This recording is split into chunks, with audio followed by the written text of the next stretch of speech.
இன்றைக்கி egg fried rice எப்படி செய்யுதுன்னு பார்க்கலாம்.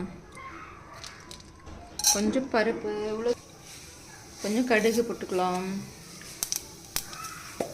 கொஞ்சமாக சீரகம், கருவேப்பிலை, பச்சை மிளகாய், வெங்காயம் போட்டுக்கலாம். நல்லா முக்கால்வாசி பதத்துக்கு வதங்கி வரணும். ரொம்ப ப்ரௌன் ஆக தேவையில்லை. நெக்ஸ்ட்டு கொஞ்சம் பெருங்காயம் போட்டுக்கலாம்.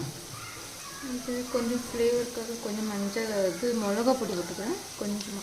கொஞ்சம் மஞ்சள் பொடி போட்டுக்கலாம். கிளறிட்டு நல்லா கிளறிக்கலாம்.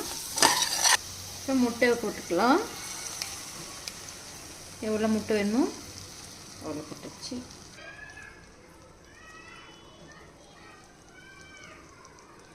தேவையான அளவு உப்பு போட்டாச்சு. நல்லா கிளறிக்கலாம்.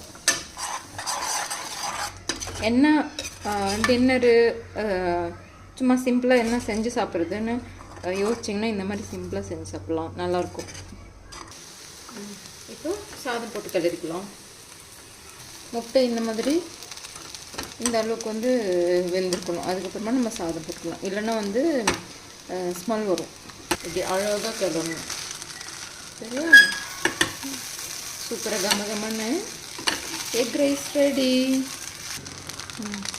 அவ்வளோதாங்க, சூப்பரான சிம்பிளான எக் ரைஸ் ரெடி ஆகிடுச்சு. நீங்களும் இந்த மாதிரி என்ன சமைக்கிறதுனே தெரியாதப்போ இந்த மாதிரிலாம் சிம்பிளாக செஞ்சு சாப்பிட்டு என்ஜாய் பண்ணுங்கள். பாய் பாய்.